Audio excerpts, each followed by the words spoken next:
So I would begin with a sort of like, if you can give us a sort of a brief introduction, so that would be great. Then I would, go on for the questions.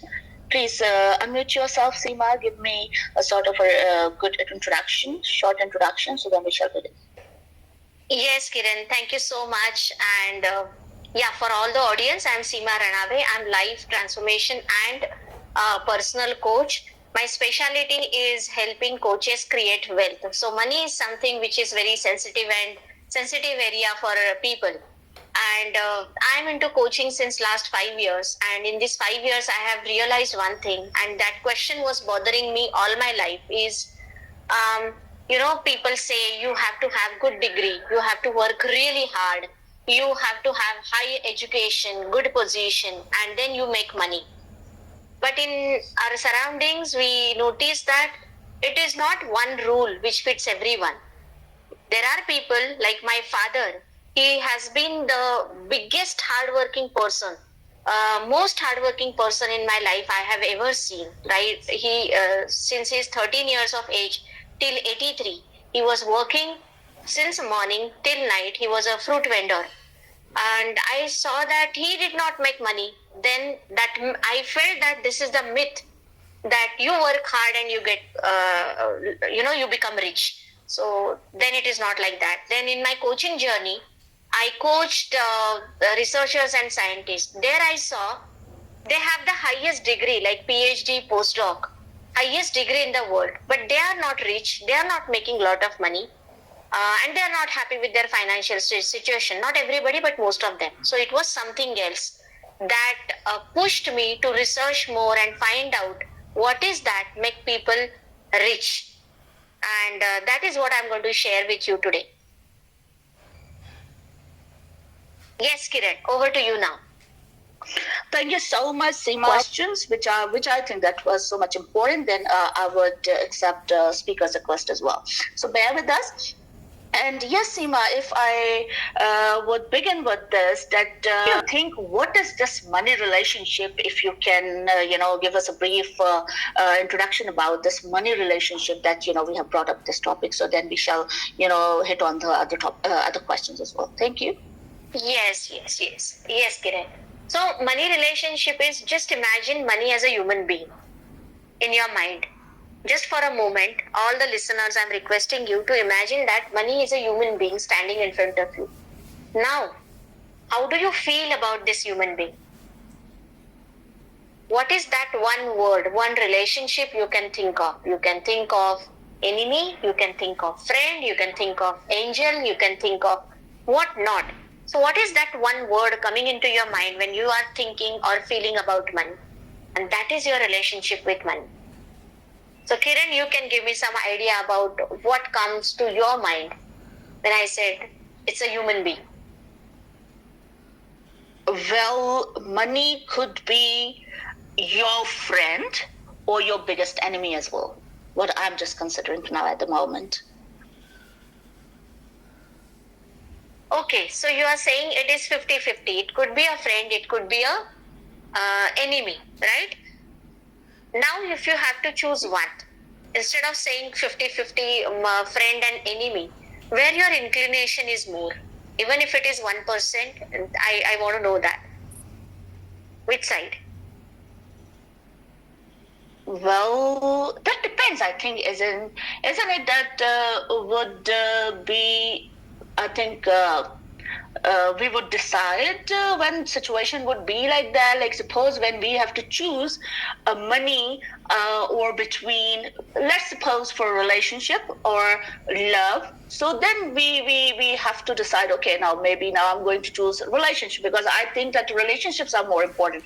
Or I would say, no, I would just work continuously, for hours and hours, for days and months and years because I'm just, running behind money. So if I'm just getting you right in that way, that if I have to just, get more inclination, so that depends on the present situation where you're just, looking into, that sort of situation. So this is what I'm getting for now. What do you say? Yes, Kiran, fantastic answer. So that gives me a lot of, a good direction to lead this conversation now. So Kiran had an answer that it depends on the situation. Yes. So that in a way we can say your relationship with money is not that strong, or it is not built. It is dependent on many other factors. We are talking about attracting money, not working money, not earning money through your hard work. It doesn't work that way. So yes, here the relationship is not established with money. Any other answer from listeners we have? I have sent the request to the speakers because there is also a dear friend of mine, Farah.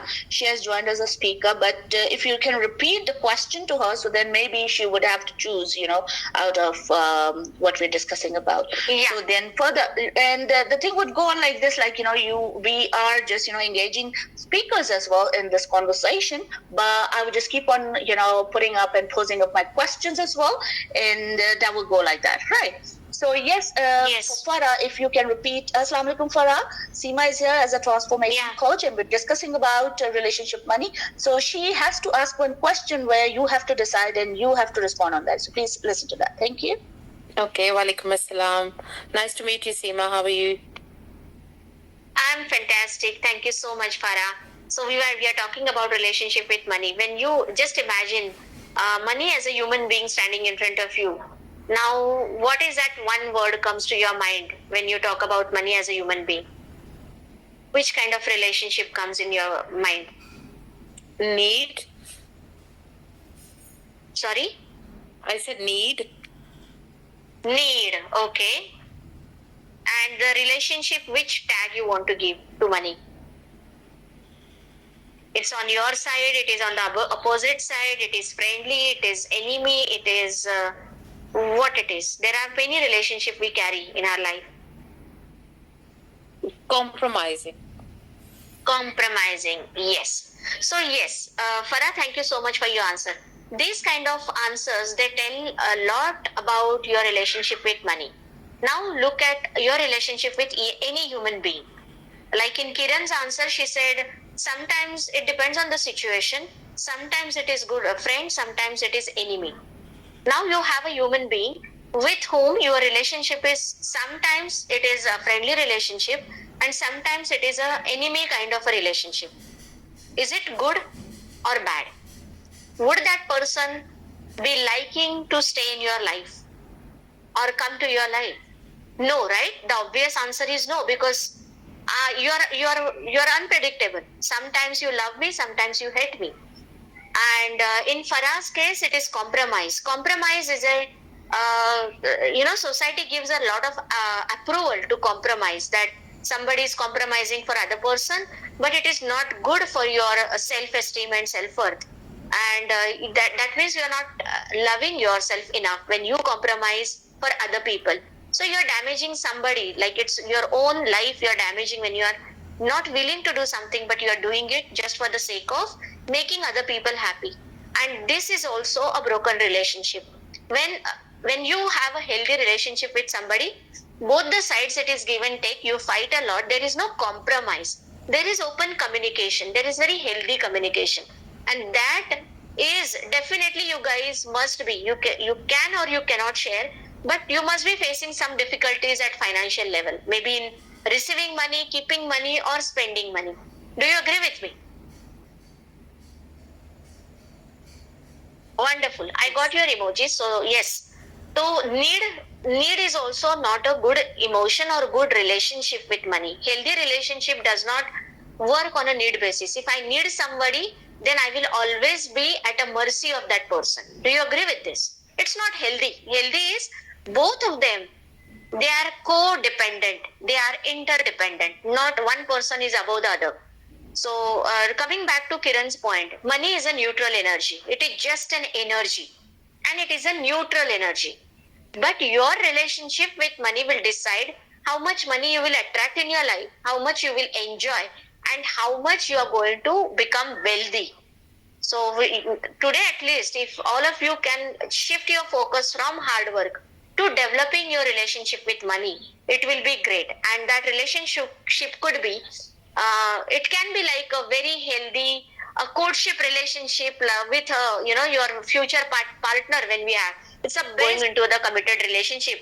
That's the the highest peak period. That kind of a relationship we need to develop with money, then we will attract a really good and happy money. Neighbors, for a long time, I don't care. I won't bring it back. If my favorite book is with somebody, do you feel hesitation in asking back that book? No, you feel proud. Give me my book back. So you don't feel anything wrong here. But as soon as that book is replaced by money, which is giving you all kinds of pleasures, at least 98% of the problems are solved by money. And for this tool, you are saying, no, I don't want to ask. So there is a hesitation. There is a negative feeling about money. When I ask for money, I will be called as selfish. I will be called as money minded. So my question to all the audience is again, if somebody calls you that you are you love your kid a lot, you love books a lot, you don't feel bad. But when somebody says you love money a lot, even in their thoughts, if they have this thing, they don't even say, you feel guilty here. That is the wrong relationship with money, and you have problem in receiving the money. Money is neutral. These are the emotions human being is attaching to it. It is exactly like a knife. Knife is neutral. Knife, if it is in doctor's hand, it will be used to cure somebody's life, to recover somebody. But if it is in robber's hand, it will be used for killing somebody. So money, the knife is not good or bad. It is the person who is holding that knife decides the relationship. So if I say money is the root cause of all the evils, and I don't want to talk about money, then it is me who is spoiling my relationship with money. And then if money feels that I feel suffocated with this person does not like me. Will your partner stay with you for longer time if you don't like your partner, or you feel hesitation in talking about your partner? This is not the relationship you have with your partner, or it is not a healthy relationship. It is going to break at some time. So money will run away from you when you have these feelings that, oh, I don't want to talk about money. It is something bad. Remember, money is neutral. Your emotions about money will decide whether it is good or bad. So, Seema, suppose if I ask you that you saying that those are the blockages in attracting money, and if I put this question, how to remove those blockages in attracting money, how to convince ourselves that we should also, tend a little bit towards or going in a sort of attraction towards money, and do you think that we shouldn't hesitate in borrowing money when we are in need of money? Do you think it would be a good idea, or you would say no, we shouldn't approach or promote this sort of idea of borrowing money also when we are in need of getting money for something, for some purpose? Is because if I just gave my book to somebody, so I would also expect somebody to give me that book or any other book when I would need in my time. When we talk about this money relationship, and when somebody you see that okay, now there is a sort of a married couple, and they are they have started their life, and they have to look for the sort of a money relationship as well, and of course like their personal and healthy relationship, where you see that how does it affects on your finances when we talk about money relationship. So when we talk about money relationship, its effects on finances, that how should we manage when we have to have a healthy relationship with finances or money. So please go ahead. Yes. That's a fantastic question, Kiran.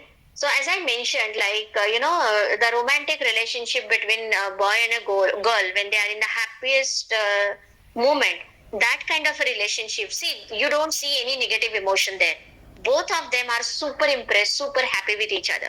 So here money is not doing anything. It's only the 100% responsibility is on a human being. Money is a neutral energy. Money doesn't have emotions. So now how do I build that? Only from my side, because that is in my control and only I have emotions. Money doesn't have. So practically speaking, when you are managing your finances, you can have broken relationship with money. As you have mentioned, these negative emotions. Need is a negative emotion. If I need money, I'm desperate about it and I'm lacking it. It is not there in my life. Second, if I'm compromising, so for money I have to compromise, or because of money I have to compromise, it is again not a happy thing. So you don't feel happy about money, and we need to change that. So There are two kinds of money. One is happy money and sad money. It's very easy to understand. When you are taking money from, before going to happy money, sad money, let's focus on three levels of blockages or the broken relationship with money. And those three levels are, you can write it down if you have pen and paper with you. One is receiving money. We receive money by earning, by exchanging the value, by selling our products and services. So receiving the money. Second is keeping the money. So now I have got the money. I have to make money multiply, create more wealth for me. Keeping the money, investment. Third is spending money. Money's purpose is not only to earn and accumulate. It is a tool which is given to me to experience, to go through lot of great experiences in life. So spending money. Now at these three levels, what kind of emotions I can have? Some people say that I don't want to talk about money. I'm not good at asking for money, even my own money. If you ask me, oh, I have to take money from this person, oh my God, that's a tough job I have to do. I don't want to do that. Some people feel so much of proud feeling they have when they say, I never ask for money. So my question to these people is, what is wrong with asking for money? If your kid is with somebody's house, some other family member or neighbor, would you feel proud in saying that I never take back my child? So you have a great healthy relationship with child, and you feel proud in, you don't feel proud in saying that if my kid is there with the period, when you are getting married to somebody, when you are into a romantic relationship. Now here both of you are trying to give to each other, both of you are excited to meet each other, both of you are excited to talk so much about each other. So Kiran, your question was how to remove these blockages. Yes, definitely that is going to be a treasure secret today I'm going to share, and it is definitely going to change your financial situation. You just need to implement and execute at an emotional level. Your feelings are very important. Before that, there are two levels which I have not discussed. One is keeping money. Some people, and you can check your thermostat about money, what is happening in your finances. Some people earn a lot of money, but they, at the end of the month, they are relying on credit card. So everything that they have got, they keep spending, and they have no record of what is happening. Some people, so these are the people, they have blockages in keeping money. That money does not remain with them. It just goes. Some reason happens and it goes. And it is definitely associated with your subconscious blockages. Third level of blockages, this is the one I had big time and I'm still working on it. And that is a spending money. So these people have problem in spending money. They feel guilty, or they have hesitation, or they don't like to spend money on some experiences. So here also the blockage is there. If I spend on luxury, then when I come home, I used to have a lot of guilt. Why did I do that? It was unnecessary. Why did I mean, I could have accumulated that money. I could have invested that money and multiplied it. Investors have this big time. Investors have a mentality, if I, instead of spending on this, why not to, instead of going on a vacation, why not to invest that money and multiply it? So only multiplying money is not the life's purpose. It should be a balance. I want to experience that money. I want to take experiences on this planet using that money as a tool. So you can identify, some people might have blockages at three different levels, all the three levels. Some may have at 1, 2, and 3. So now coming back to Kiran's very beautiful question, how to remove these blockages. There is a lot of deep work individually on person to person we can do, because your blockages are different and their solutions are different. That also I do. We can connect on one-to-one session differently. We can connect with me or Kiran, and then we can take one-on-one session with you. And then I can offer you a different solutions based on your needs and your blockages. But generalized way, immediately what you can start with is, you can, whenever you are receiving money, it can be very small amount or very big amount. Say thank you to a person who has given that money to you. Thank you is a very, very, very powerful emotion. Great gratitude.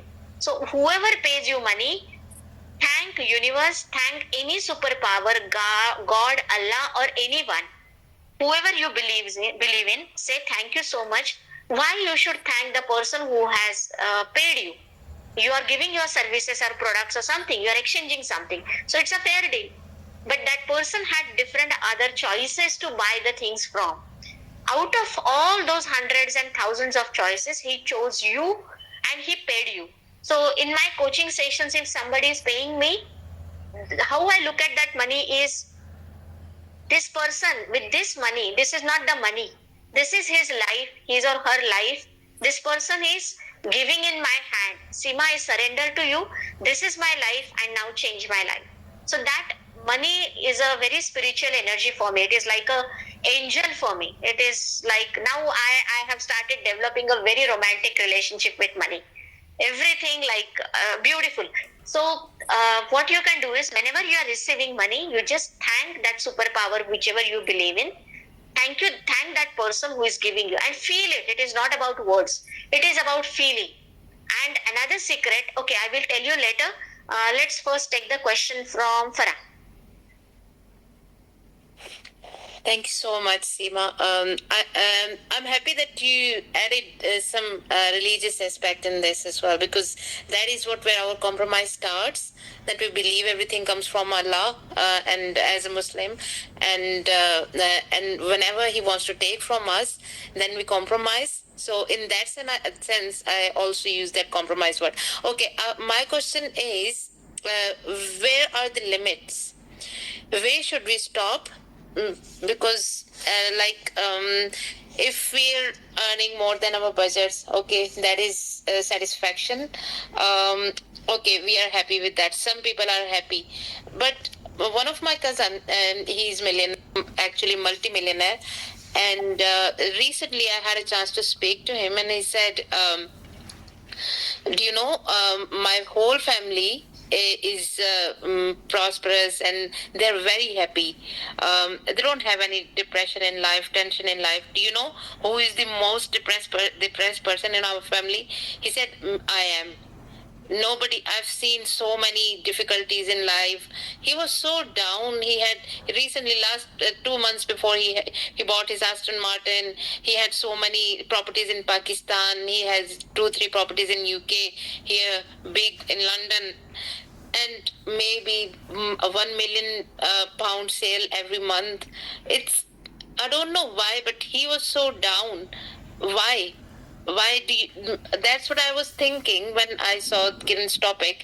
That is the the number of money, quantity of money what you have, is that the happiness, or we can stay whatever we have within that limit. So I just want to know how to, yeah, Farah, that's a beautiful situation you have mentioned here, and I come across such people a lot of times in my coaching sessions.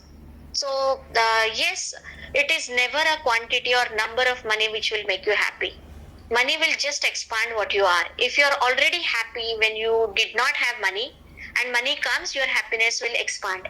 When you were sad when money was not there, money comes in your life, it will expand your sadness. So money is just a multiplier of your emotions. You got this point?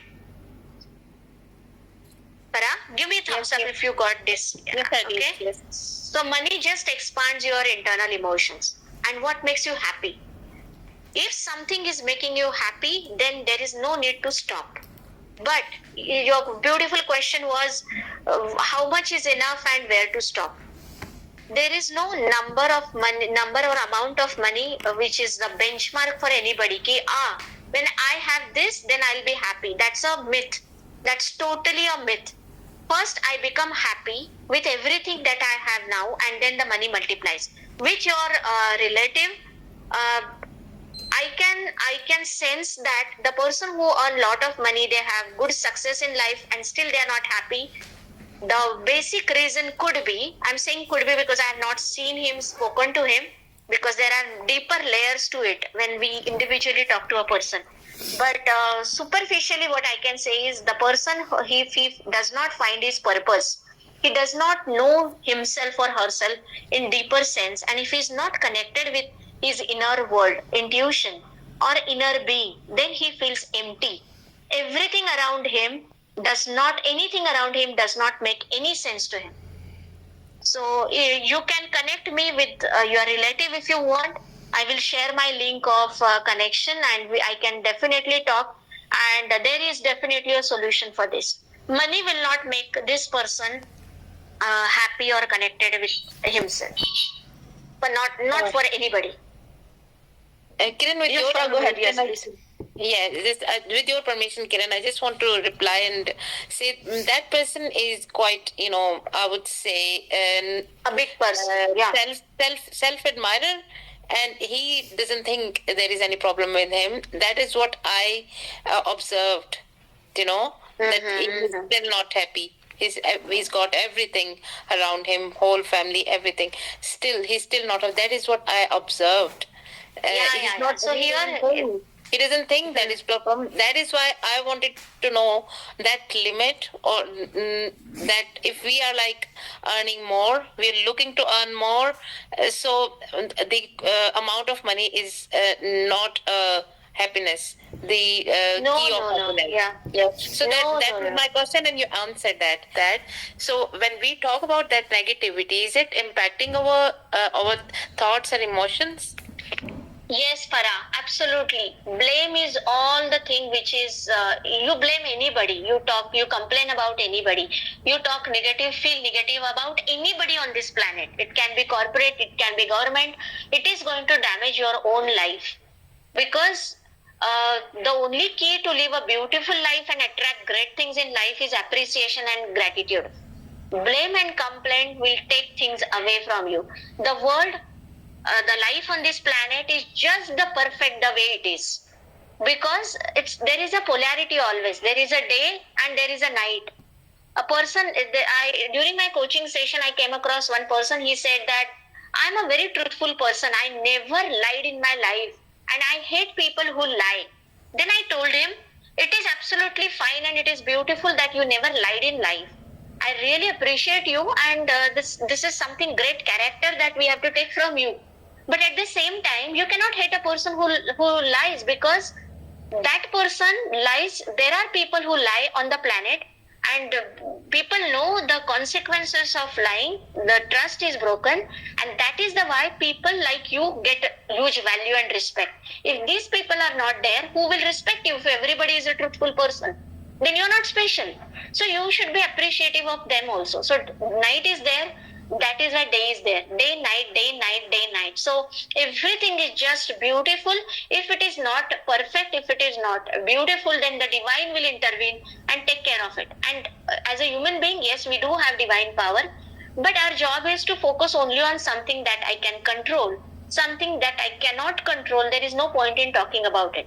Now, coming back to what can I control? I can only control my perspective about life, my thinking, my feelings, and my emotions. Nothing else is in my control. Not even my kids' life, not even my husband's life, not even my parents' life. Nobody is under my control. I think that's the wisdom I have got after 5 years of my journey with life coach. Otherwise, I used to be behind everybody to change their life. Is also like coming up in my mind that like, what do you think that should we have a mindset of that scarcity or abundance of money? What do you think that if we have got less money, so should we keep that here now? Oh, we have got less money, or now we should be getting worried about it? Or we have got abundance of money, and then okay, we would be carefree. Okay, whatever it is, like we have got money, and then we have to chill pill. We have to take a chill pill, and then we have to just live our life that way. Oh, we have to keep that sort of a balance. So if you want to respond on that, please go ahead. Yes, sure, Kiran. So abundance and scarcity of money, it is never associated with the amount of money you have in your bank account or the materialistic things you have. It is just an emotion. It is your way of looking at your life. It is your perspective. Why I'm saying this is because just look at your financial condition now and choose one word that you feel. You don't have to answer me, all of you. You can just tell yourself, how do you feel about money now? Scarcity or abundance? Do you feel you have less of money, or you feel you have more of money? Choose one answer, less or more, and keep that in your mind now. All are done with this answer in your mind? Give me thumbs up if you are done. Choose one word. Scarcity, lack of money, or abundance of money you have. about your finances. Right now, the reality check we are taking, and it is in your emotional level. Now, look at people around you who have those people who feel that I have less of money, scarcity of money. I can't buy this. I have so much of crunch of money. I can't do this. I can't do this. This is lacking.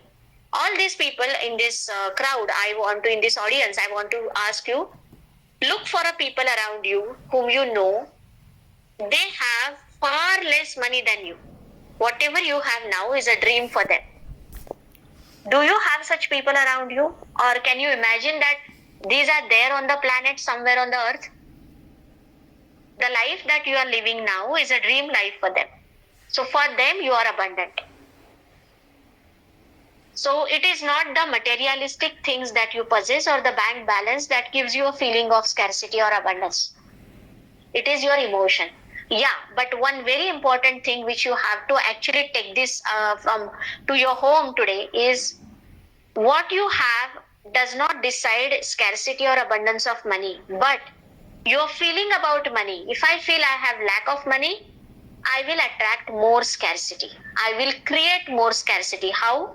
There will be circumstances, situations, people and things that will happen in my life wherein I will keep on losing money or not gaining money. My financial status will go down because I'm in a scarcity mindset.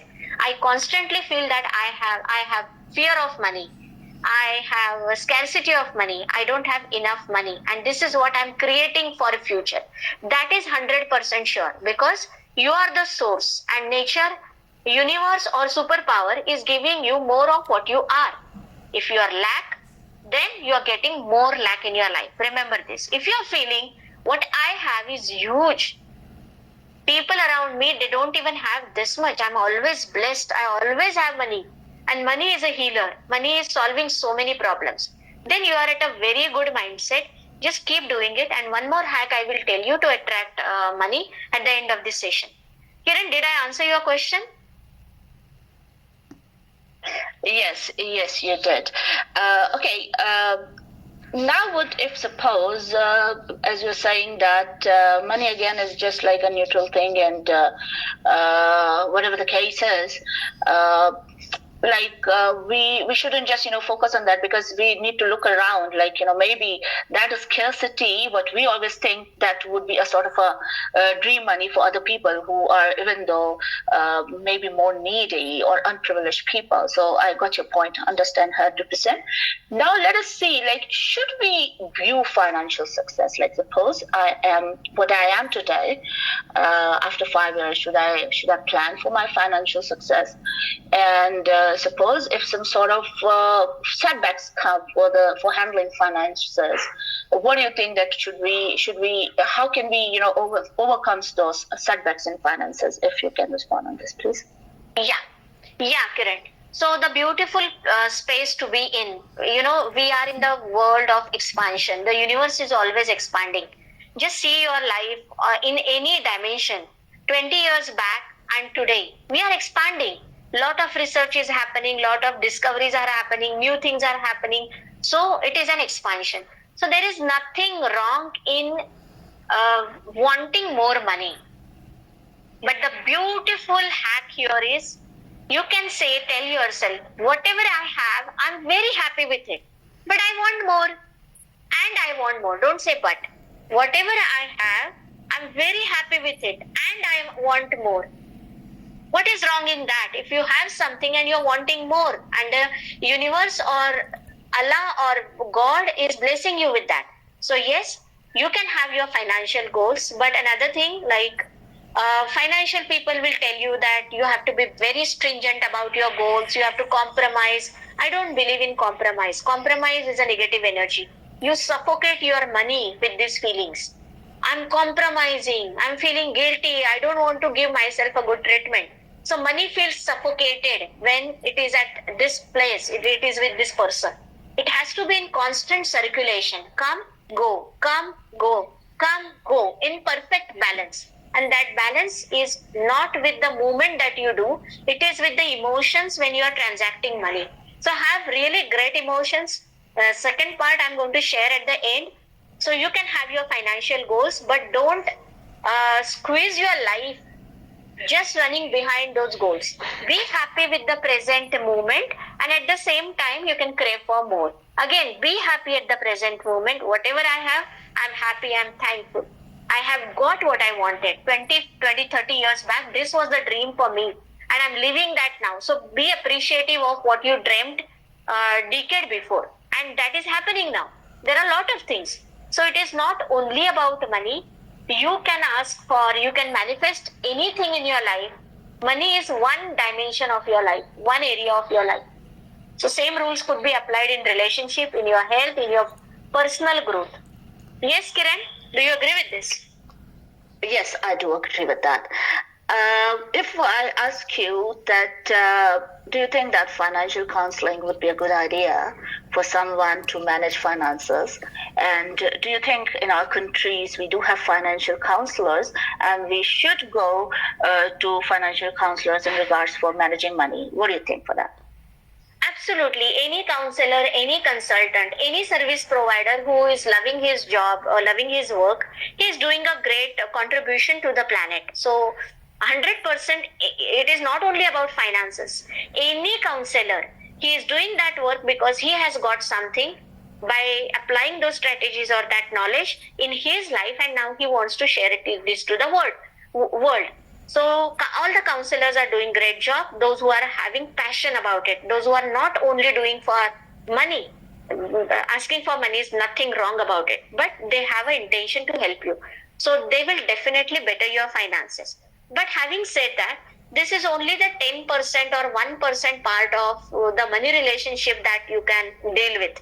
It cannot make you rich. It cannot make you wealthy if your mindset and your relationship with money, which is the root cause of everything. Same strategy the financial advisor will give to 10 different people. And it will work massively different with every human being because they are receiving it on a different emotional level. So if your relationship with money is broken, nothing that you do is going to work for you. It is the root cause of all your financial problems. But sometimes I have come across situations where people have relationship issues, but relationship healing is not done, and now that part is affecting your finances because as a human being, you are the same person making all the decisions in your life. It can be in relationship, it can be in finances, it can be in health or anywhere. It's the same machine who is doing the decisions. So one place it is damaged, it will damage all the areas of your life slowly. Yes, Kiran? Yes, thank you so much for responding. In regards for making budget, do you think budget making is a good strategy for the families to control their budgets and finances? And some people, they do make budget, but they always out of their budget, and they do not know how to control. And should we be a good, or should we have a good saving habit? And if we always think about it, that we should just implement some saving habits, but we always fail to do that. So how can we implement that? And in regards to our budget concept or budget saving, how can we Yes. think about and can make some ideas in that regard? Yes, budget savings, all these are good ideas. Definitely, it is going to help you compared to someone who is completely not under discipline of money. But that will contribute only to 10% of your wealth management because there are two things when it comes to money. There is IQ, money IQ, and money EQ. So I hope all of you are aware of these terminologies. IQ is intelligent quotient, and EQ is emotional quotient. So budgeting, calculation, figures, numbers, planning, strategies, investment, all this comes under money IQ. Money IQ in your finances has only 10 to 20% contribution. So whatever perfection you reach in that level, you will achieve 20% success maximum. But money emotional quotient, money EQ is 80%, 80 to 90%. And if you start working on this part, 1% change will carry lot of external 100% changes in your life. So we are here talking about this massive part, which is 90%, money, emotional quotient. So when you are budgeting, your emotions and your intentions behind that budget are very important. Suppose if I do a budgeting and I feel that, oh, there is so much of lack of funds, I cannot manage in this budget. You will never manage with this budget because your psychology, your EQ is not supporting it. So first we need to get rid of this emotional quotient part, your emotions behind it. And then applying strategy is going to be just a cakewalk for you. Once you're emotionally sorted with the money part, it will automatically fall in place. Your intuition will guide you. Some people don't do this budgeting, financing, and all these things, but they have great wealth at their level and they're experiencing great life. Yes, Kiran. So, was that an answer to your question? Yes, you responded well. Now we have some speakers here raised their hands. So first we're going to go to Zishan Bhai, unmute yourself, and then we're going to go to another speaker because I cannot see his or her name, but Zairi, if I'm just pronouncing your name. So we would come to your platform. Yes, Zishan, go ahead. Hello, good morning or good afternoon. Seema, I have a question. 10-15 minutes ago, you mentioned, I think you portrayed compromise as a negative approach. Can you put light on that thing? I mean, how compromise is a negative approach? Yes. Thank you. See, we first need to accept that we all are human beings and we have all kinds of emotions. If something that I want and I don't get it, I may tell you that I'm very happy. We do this many times in life. We tell other people, oh yeah, you take it, I'm very happy. Do you really feel inside you're happy? No. When you want something and you don't accept it, you don't get it, you have that hidden grudge in your mind, in your emotions, and it is very human. There is nothing wrong. This, textbook, schools, and some other conditioning, societal conditioning is telling us not to be human. Farah noticed it so beautifully that I'm very human kind of a person. Yes, I accept the flaws in me, and these flaws are beautiful because once I understand them, then I can get better. I will never be a perfect person. When somebody is compromising, that person is compromising, but subconsciously, his mind, his ego, every human being has an ego which is killing his dreams. So that ego is very, ego is very rigid. Ego is ego. It is very damaging. That ego says, oh yeah, I have to compromise so much for this person. And you are into the conflict. It is a resistance. It is subconscious. You are not aware of it. But you go through this feeling and it comes out in a very ugly shape. Something which is suppressed on a human grounds that is not coming out. It takes a backdoor exit, and that backdoor exit is never good for anybody. Then people go on to the revenge mode and they are not even aware that they are taking revenge of the person for whom they have taken the compromise. They don't do it consciously, but it is happening.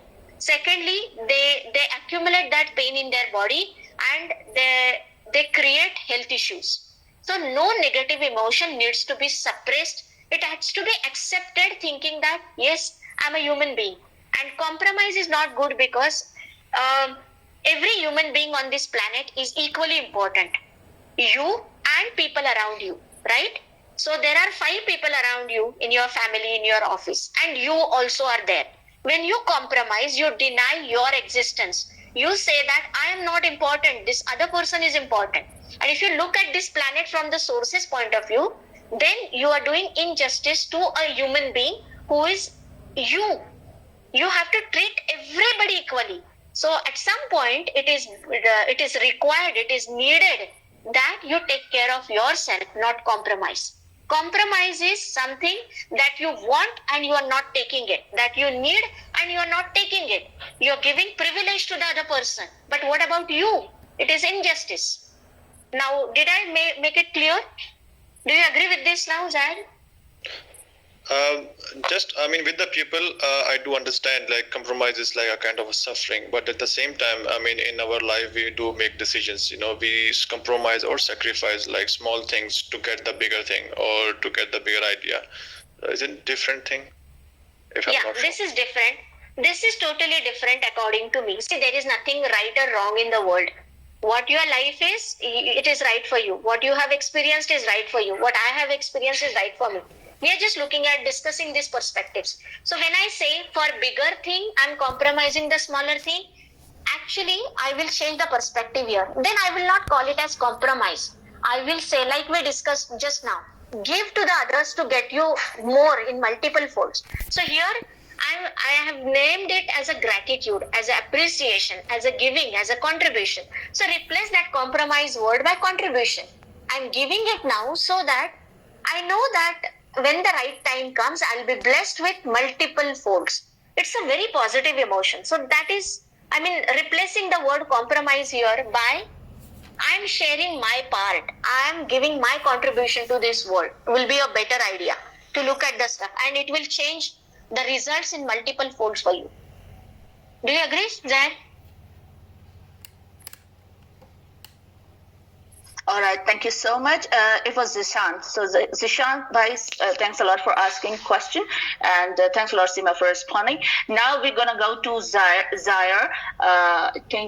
Hello, everyone. Thank you so much for having me. Hi, Kiran, and hello to our the life coach. Yeah, my question is somehow related to Sijan. I just want to ask regarding a word compromise. Is it my first question? Is it tantamount to sacrifice? Thing is, one very beautiful point I wanted to share here is about money.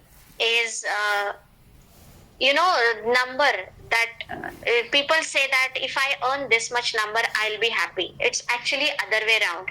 Money can give you comfort. You can be sitting on a very fantastic couch, but it cannot give you good night, very beautiful sleep of contentment. It cannot give you inner peace. Money can only buy comfort. But that happiness, it is other way around. When you are happy, you will attract a lot of money. You don't even have to work really hard. When you are happy, you feel grateful, you appreciate what you have, and you are constantly talking, feeling, and discussing about, I'm so blessed, I'm so lucky. And you talk good things about money. Money heals this problem. Money is such a great divine energy. Money is such a spiritual energy. Money can heal a lot of pain. Then if you are feeling that way about money, you will attract more money. That's it. It is just increasing the numbers we are talking here. Yeah.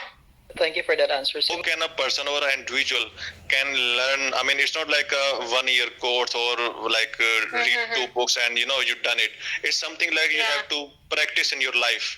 So how can I individual like person like me, for example, so individual person can learn and added value in his or her life, basically. Beautiful, Chishan. So actually your life is just the reflection of your thoughts and emotions.